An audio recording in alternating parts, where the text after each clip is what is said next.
Tomorrow I'm joined by Kurt, but more excitingly, we're here with Jun and Junko. Jun, you're a producer on Dragon Ball Sparking Zero, and you are our lovely translator for this. Thank you for joining us, and thank you for bringing Dragon Ball to show off to us. I'm a huge Dragon Ball fan, so this is very exciting for me. I'm a huge Dragon Ball player as well, and it's returning to a format that I really love.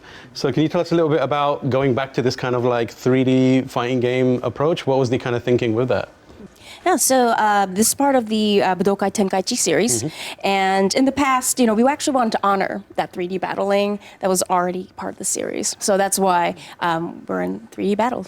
It's been so long since we've had this style of Dragon Ball fighting game. We've had so many other Dragon Ball fighting games since then.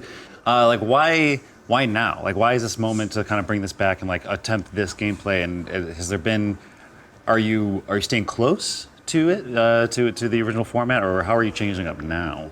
Yeah, so as we mentioned, the last time the part of the series is out is about 17 years ago, and during that time there were so many fans. So we're really focused on making sure those fans are satisfied with the series of battles you can play in Sparking Zero. So obviously the original games they had, they were very faithful to the source material in terms of the characters that were represented, which means various forms of Goku. And since like the last game, that has only increased, and now there's more Gokus than ever. There's more, different Vegetas. You got more characters now. What was the process like in picking who's going to be involved? Was it a case of just being like, we want to get everyone, or is it a case of let's be selective? We want this character from Super or whatever it may be. How did you approach that process? Yeah, so of course we did choose all the characters centered around the classics, of course, and there's also characters from Dragon Ball Super, and we felt that the fans from Budokai Tenkaichi 3, they'll remember being able to play Goku in his like earlier stage, mid stage, late stage in his story, and we're hoping that those fans will really get nostalgic about BT3 when they played that. So that's kind of very fan-centered thinking when we were choosing characters. Yeah. How are you approaching kind of like, obviously the heart of these games is always like fighting with your friends and that kind of stuff. But for some people, they love the kind of like the story mode, arcade stuff, that kind of thing. How are you approaching that element of it? Obviously, fighting games aren't traditionally super heavy on story, but more recently they have been, and Dragon Ball has a rich history of narrative. How are you approaching that element of it? Yeah, so currently when it comes to that narrative aspect, you can experience that through episode battles mode, and that actually makes you immersed in those iconic battles from the series. And characters such as Goku, like you had mentioned, has a lot of content when it comes to Goku.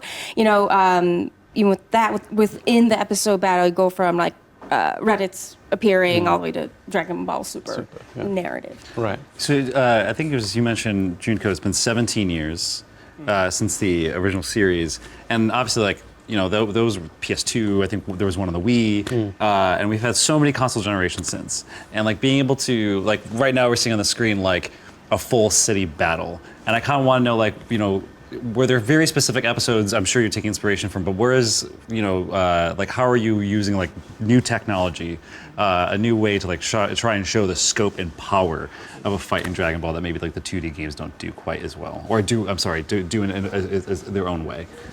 So we've utilized, we're on Unreal Engine 5, so we can really grasp those battles in real time. So yes, in the cities there will be massive destruction, and even when any of our characters, if they're able to when they're recharging their ki, you can actually see the blades of grass starting to move, the weather changing, the trees moving. So it's a lot more of a immersive experience thanks to the technology. Obviously, when you look at trailers of it and videos of it, it looks like it plays like a classic game. What are the kind of gameplay changes, additions, tweaks that you have done that might not be visible from a trailer just watching it? Yeah, we think that what's really especially great about Sparking Zero is that you're, it is, like we mentioned, 3D battle, and the fact that you can control all their movements and how, they're super fast speed, and you can actually control all that and experience it. So I think that's one of the things that's really exciting about it. Yeah.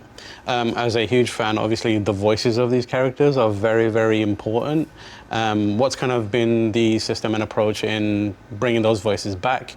Are you kind of taking previously recorded stuff and reusing it, which might sound bad, but as someone who loves Dragon Ball, sounds perfect to me. I want to hear him say Kamehameha exactly how I remember it, but what's the approach for audio and that kind of stuff?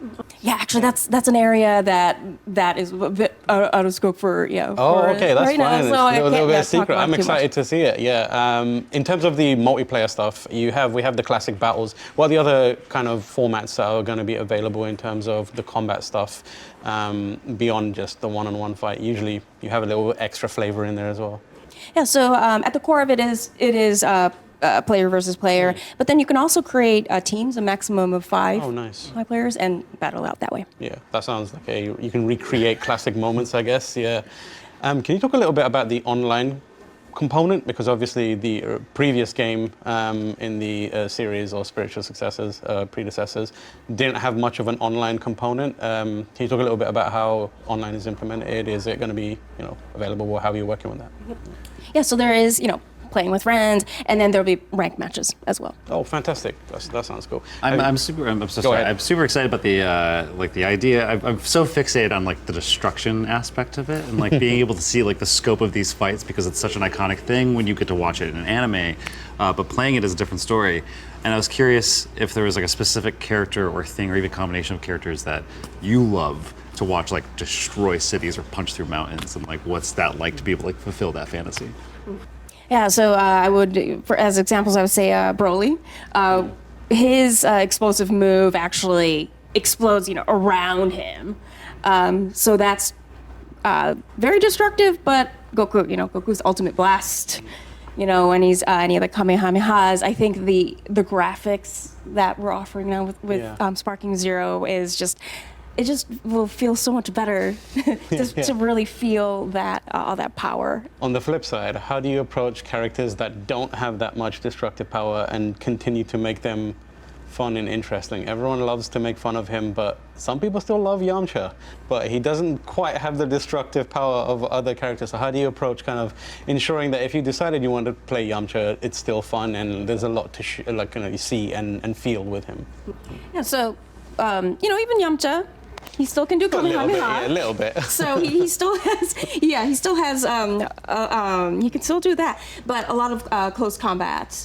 He has very specific moves that he can do, including, multiple energy attacks, things like that. Yeah. So we have made sure to really know and understand the specific qualities of our characters. And even Kuririn, he has a solar blast that blinds everyone. He also has counterattacks. So being knowing our characters really well, and to bring out their qualities. Yeah. Well, I'm very glad to see the game back, and it's definitely evoking my nostalgia. Thank you so much, Junko, for joining us on the show and bringing Dragon Ball to us. It's hopefully going to be seeing more of it at the show.